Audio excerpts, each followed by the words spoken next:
The Kithran War fleet emerged from hyperspace like a swarm of metallic locusts, their hulls gleaming with predatory intent. Admiral Vexthul stretched his six-limbed frame across the command throne, savoring the moment. 1,200 vessels strong, each one bristling with weapons that had reduced 17 civilizations to ash and bone. Today, they would add the 18th. Report on the target system. Vexthul commanded, his mandibles clicking with anticipation. Single inhabited planet, designation Terra 3. Admiral, his tactical officer responded. Population approximately 8 billion. They appear to be a young species, barely into space travel. No significant orbital defenses detected. Vexthul's compound eyes glittered.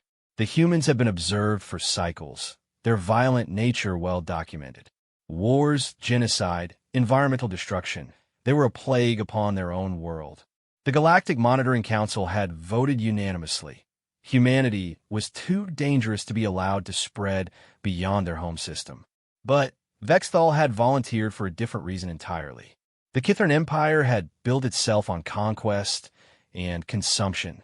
They were the apex predators of the galaxy, and humans represented the most intriguing prey they had encountered in millennia. Not because of their technology or their numbers, but because of their reputation. Stories filtered through the cosmic grapevine spoke of humans who fought with desperate fury, who refused to surrender even when facing impossible odds. Commence the hunting protocol, Vexthul ordered.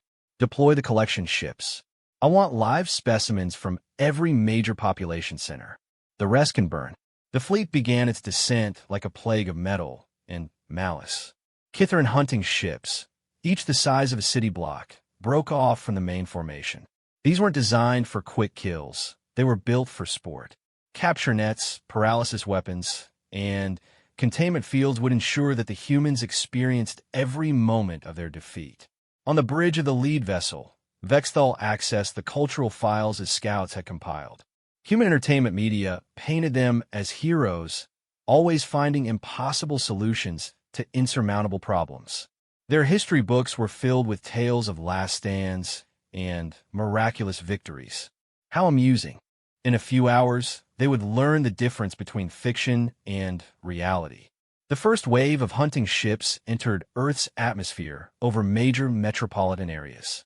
New York, London, Tokyo, Mumbai, each city became the center of a carefully orchestrated terror campaign. The Kithrans didn't simply attack.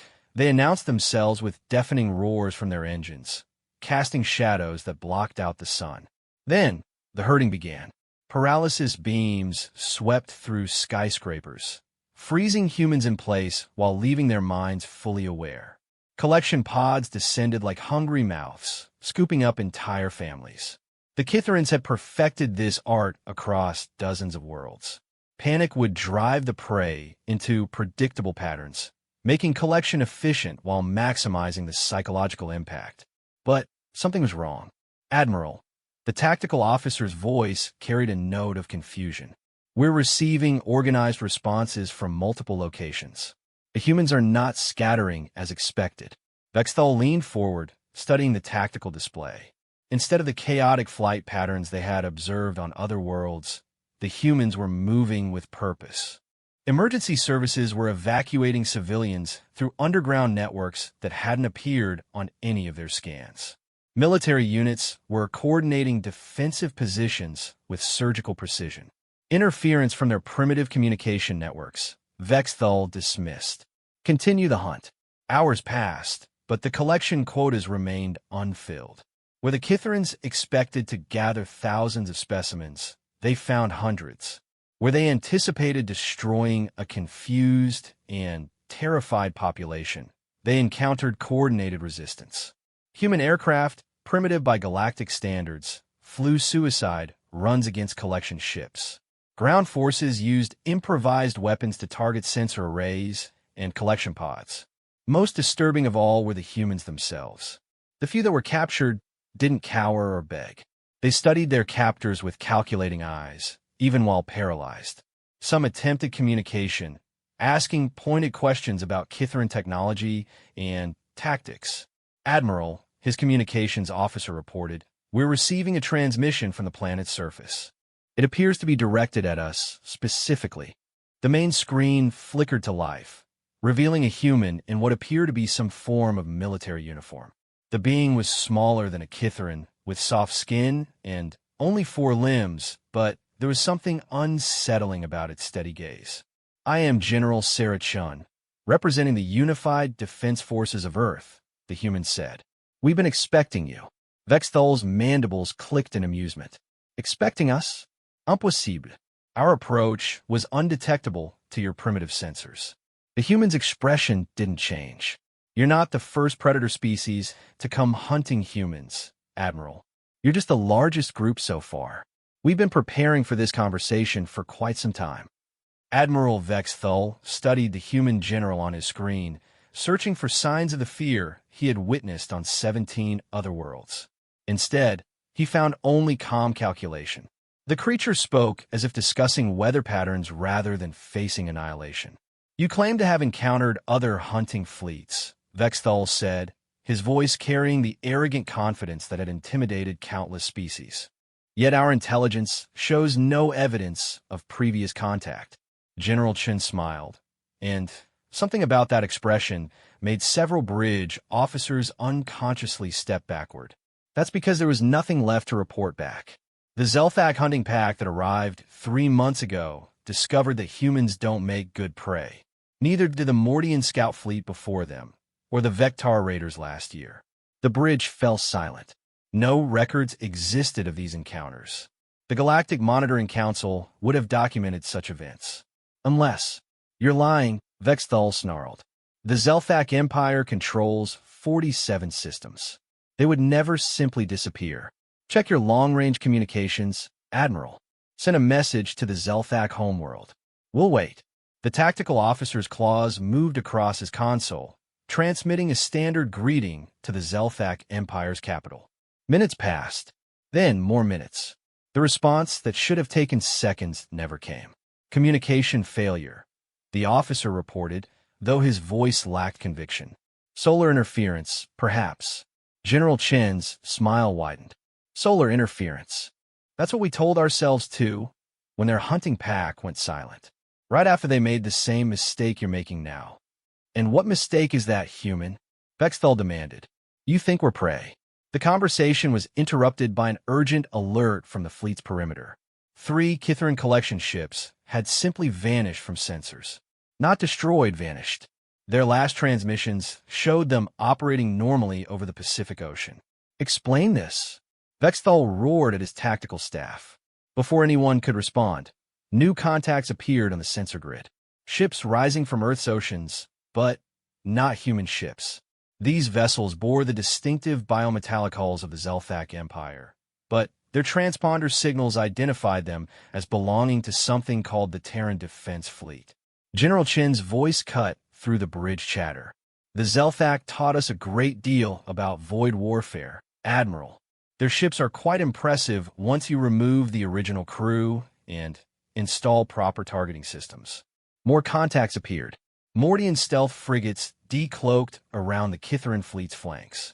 Vectar assault carriers emerged from the shadow of Earth's moon, all bearing human transponder codes, all moving with coordination that spoke of extensive training and preparation.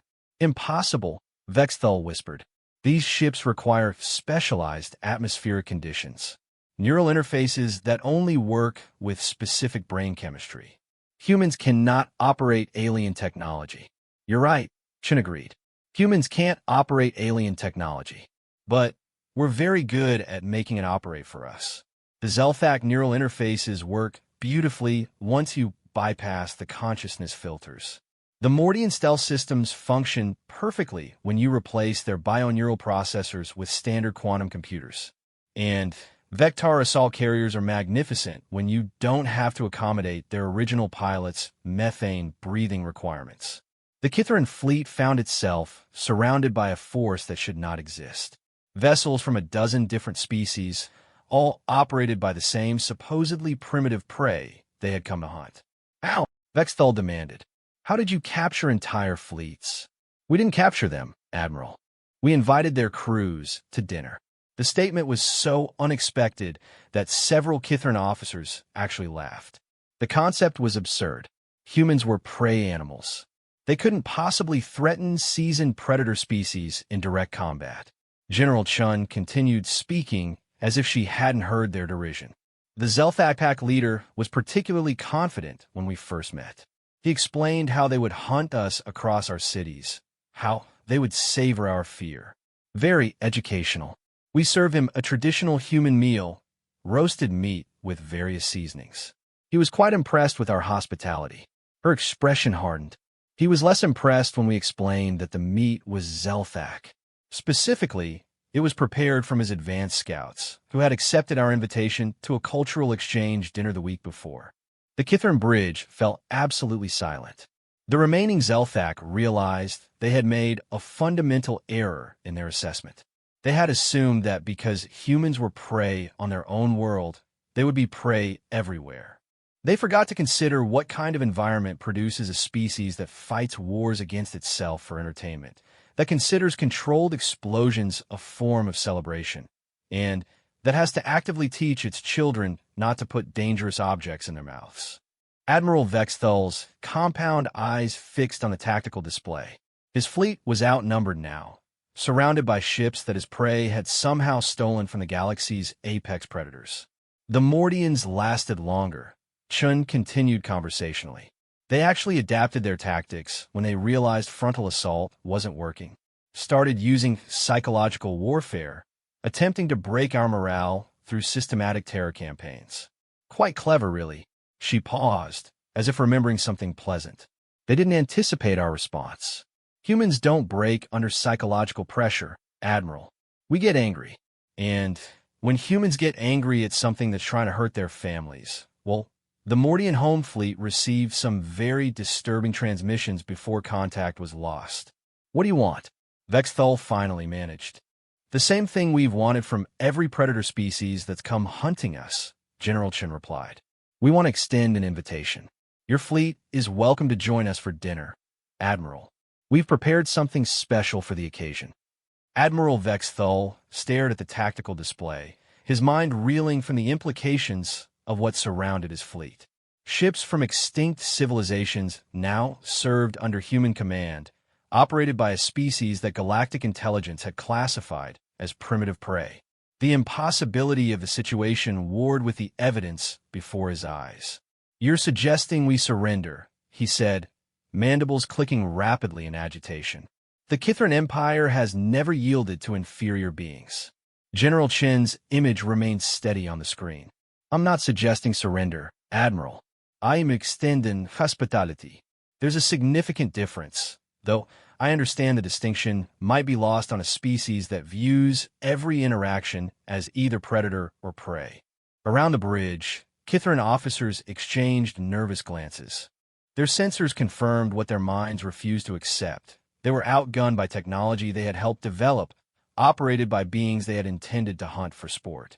Explain the fate of our predecessors, Vexthal demanded. If you claim to have defeated the Zelthak and Mordian fleets through diplomacy, where are their crews? That depends on their dinner conversation, Chen replied. The Zelthak leadership chose to maintain their predatory stance even after understanding their position. They insisted that might made right, that the universe belonged to the strong. They became part of the meal they had originally intended to consume. Her tone remained conversational, as if discussing agricultural reports. The Mordian subcommanders, however, proved more adaptable. When they realized that humans don't respond to fear the way other species do, they chose to reconsider their approach. Several of them are still alive, working as technical advisors for their former vessels. Working as slaves, you mean? Snarled Vexthal. Hardly. They receive full citizenship, comfortable quarters, and regular communication with their families back on Mordia Prime. The only requirement is that they contribute their expertise to humanity's defensive capabilities.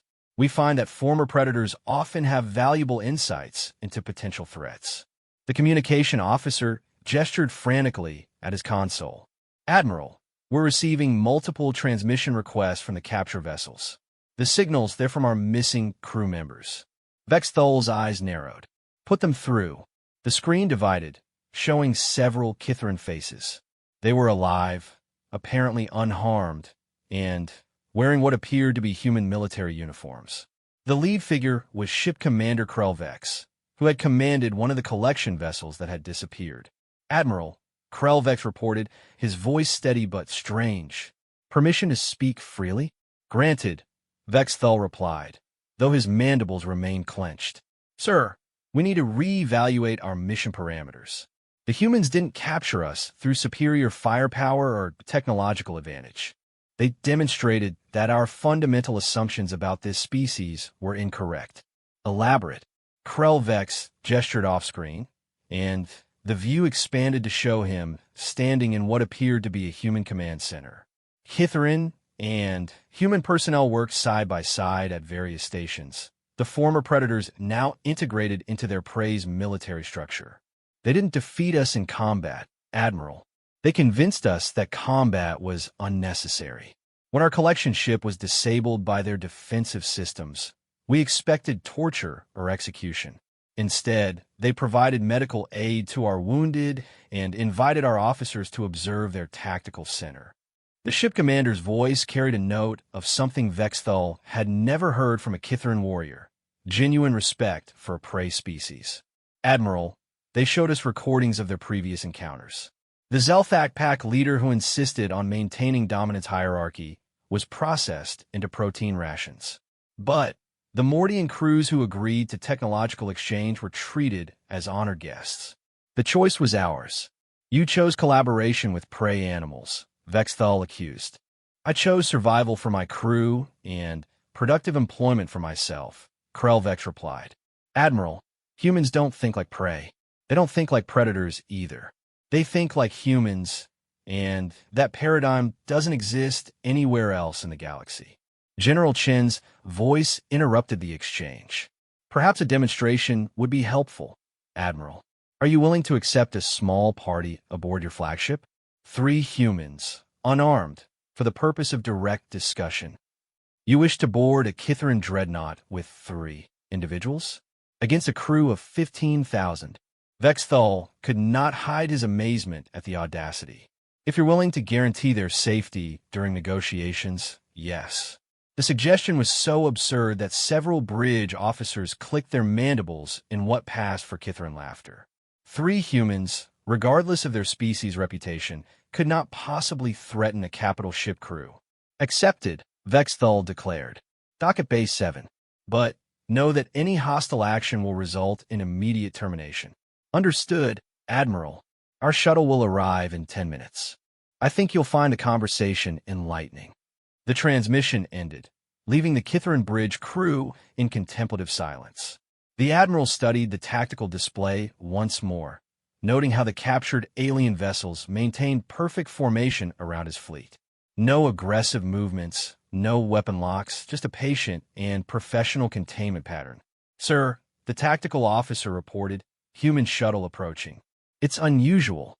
The vessel that appeared on their screens was indeed unusual. Obviously human in design, but incorporating elements from a dozen different species. Zelthak biometal formed the hull structure. Mordian stealth plating created strange reflective patterns along the sides. Vector propulsion systems provided maneuverability that should have been impossible for a craft that size. "They're not just capturing our technology," Vexthal murmured. "They're improving it." The shuttle docked with mechanical precision, and 3 humans walked through the airlock as if boarding enemy warships was a routine occurrence. They wore simple uniforms bearing no visible weapons, and their demeanor suggested they were attending a business meeting rather than entering a potentially lethal situation. The lead human was an elderly female with gray hair and calm eyes.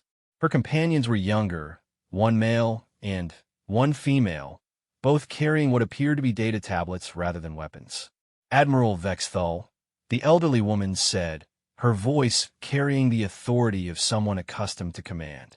"I'm Dr. Elizabeth Hawkins, Director of Xenological Integration for the Terran Defense Fleet.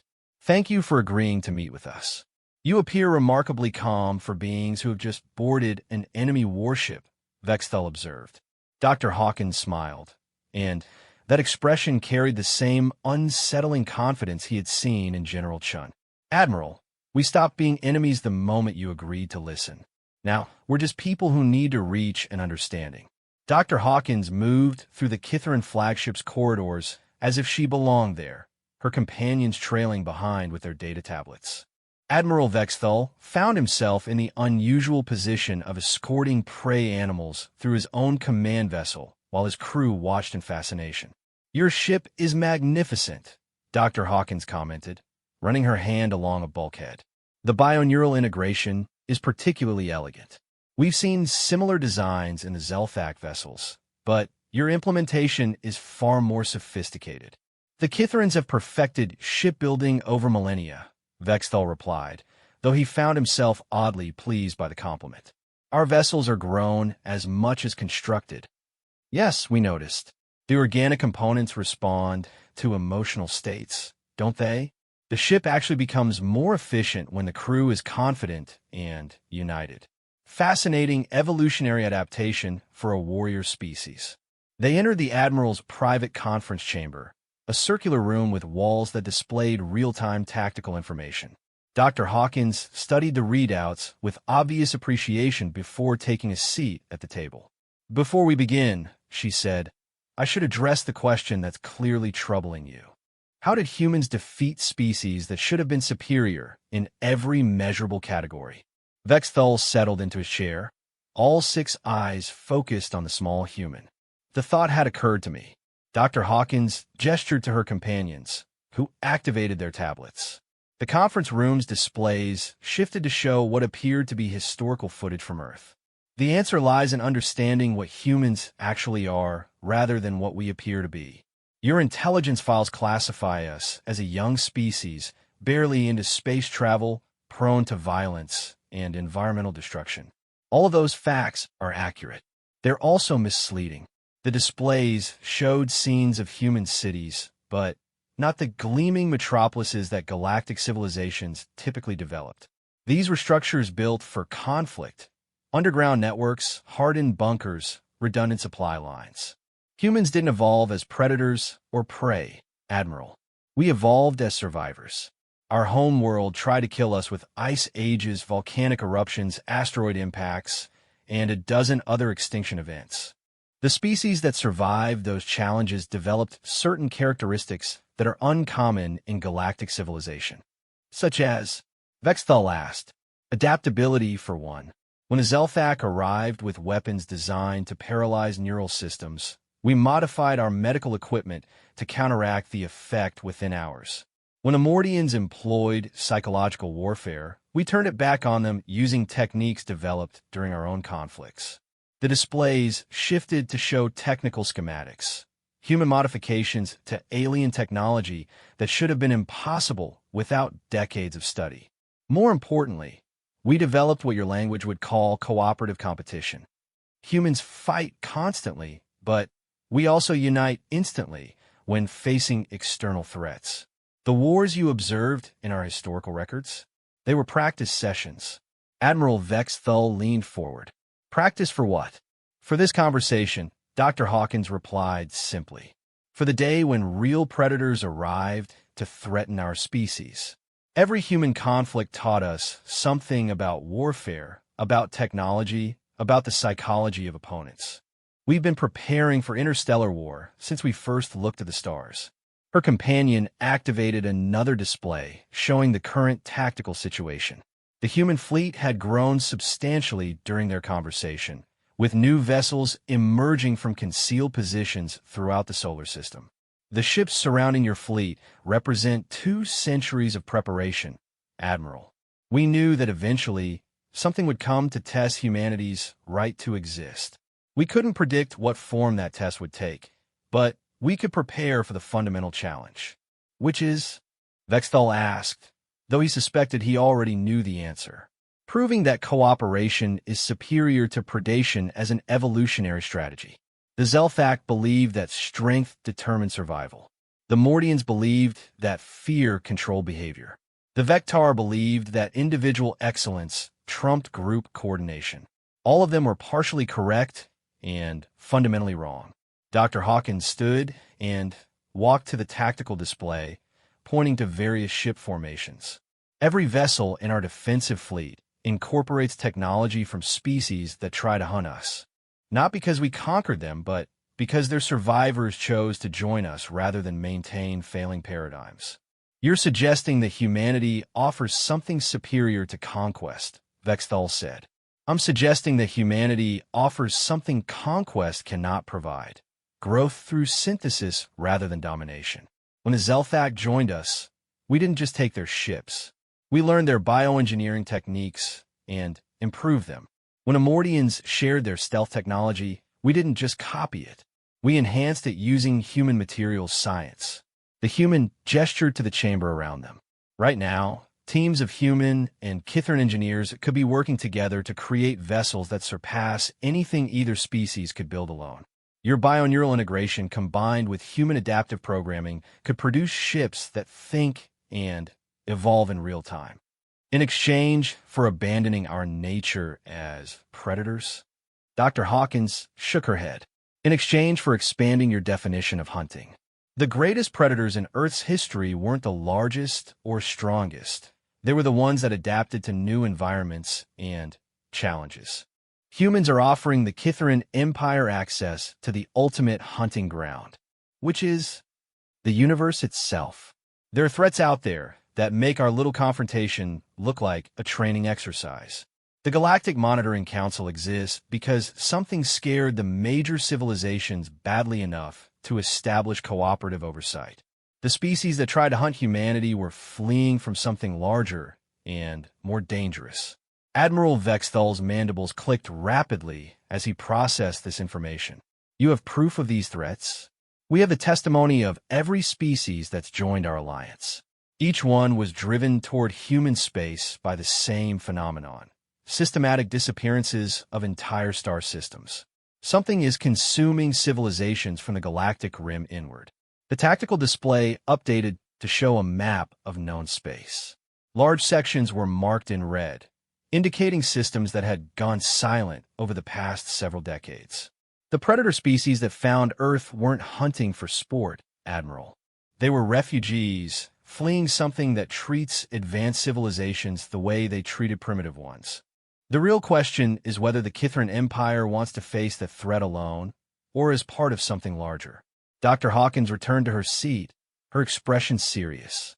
Humans have survived extinction events before.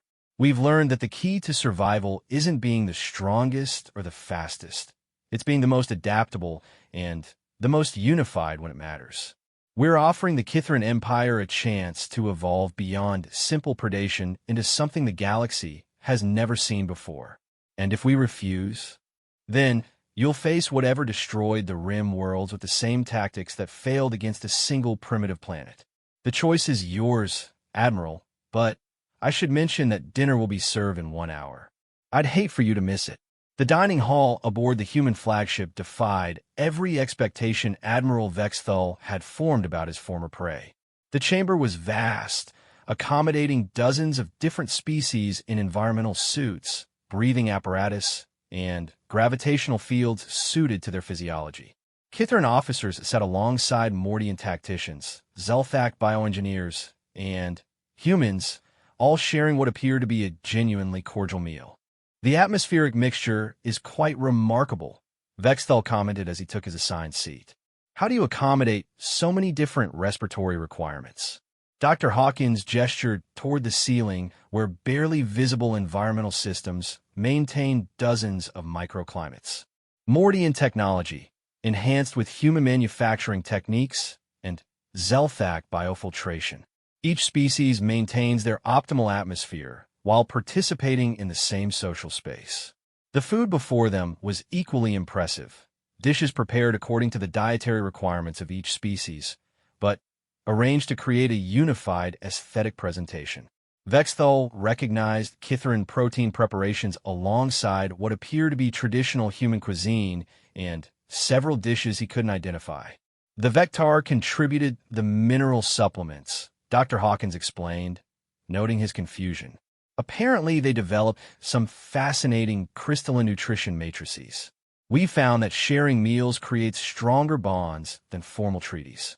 Across the table, Ship Commander Krellvex was engaged in animated conversation with a human engineer about bioneural interface improvements.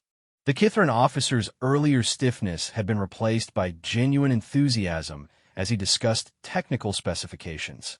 This is what you meant by cooperation, Vexthal realized. Not submission or absorption, but genuine integration. Exactly. Every species that joins our alliance retains their cultural identity and contributes their unique capabilities. The Zelthak are still warriors, but now they fight threats that actually challenge them. The Mordians still employ stealth and psychological tactics, but against enemies that require such sophistication. Admiral Vexthal sampled his meal, finding the flavors both familiar and enhanced by subtle modifications. And the threats you mentioned? The disappeared civilizations. Dr. Hawkins' expression grew serious. 3 days ago, long-range sensors detected a fleet approaching from the Rim territories. The ships don't match any known configuration in our databases, and they're heading directly for core systems. Based on the energy signatures, they're significantly more advanced than anything we've encountered. Size of the fleet? Vexthal asked, his tactical mind automatically assessing the threat. Approximately 50,000 vessels. The number struck the Kithran admiral like a physical blow. 50,000 ships represented more firepower than the combined fleets of a dozen major civilizations. No single species could construct such a force, which meant they were facing either a galactic empire that had remained completely hidden or something else entirely. The Galactic Monitoring Council's true purpose, he said slowly, is preparation for this threat. The council was formed by survivors from the first wave of disappearances. They've been trying to organize a unified response for decades, but most species preferred to maintain their territorial independence. The predator races were actually easier to unite because you understood the concept of existential threats. Around the dining hall, conversations continued between beings who had been enemies hours earlier. Vexthal watched a young human explain something to a massive Vectar warrior, both of them sketching diagrams on a shared tablet. The ease of their interaction suggested months of cooperation, not minutes. "How long have you been planning this?" he asked. "Since the first reports of Rim world disappearances reached Earth 50 years ago. We realized that any species capable of consuming entire civilizations would eventually reach human space. The predator fleets that came hunting us were actually reconnaissance opportunities, chances to test our integration protocols and acquire new technologies."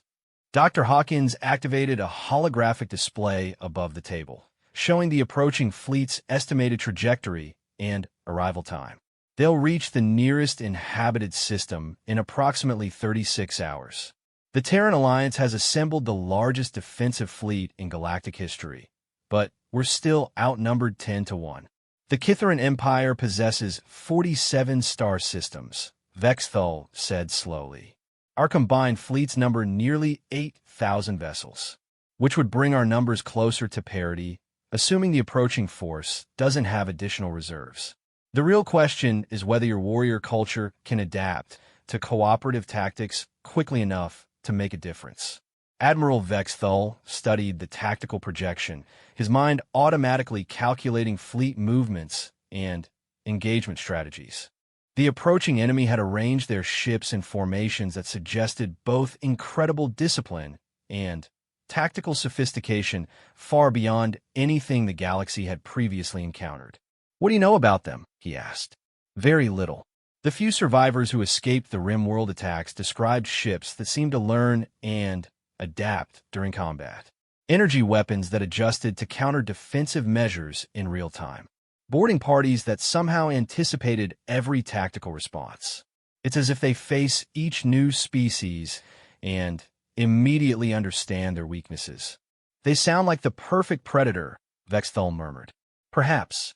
But they've never faced humans before. More importantly, they've never faced a truly unified galactic response. Every species they've encountered fought alone, using predictable tactics based on their individual strengths. We're offering something unprecedented. Dr. Hawkins gestured around the dining hall, where dozens of species continued their animated discussions. Every being in this room represents thousands of years of evolutionary adaptation and cultural development. Combine Kithran binaural integration with Mordian stealth technology and human adaptive programming. Then add Zelthak regenerative systems and Vectar individual excellence protocols. The result would be vessels that think, adapt, hide, heal, and excel beyond anything the galaxy has ever produced. And crews that operate them? Vexthal asked. Crews that have been training together for months, learning each other's strengths and compensating for weaknesses. Kithran tactical doctrine enhanced by human creativity and Mordian psychological insights. Warriors who fight not just for their own species, but for the right of all species to exist and grow. Admiral Vexthal looked around the dining hall once more, seeing not conquered enemies or reluctant allies, but potential crew members for a fleet unlike anything the galaxy had ever assembled. The approaching threat would test whether cooperation truly was superior to predation as an evolutionary strategy.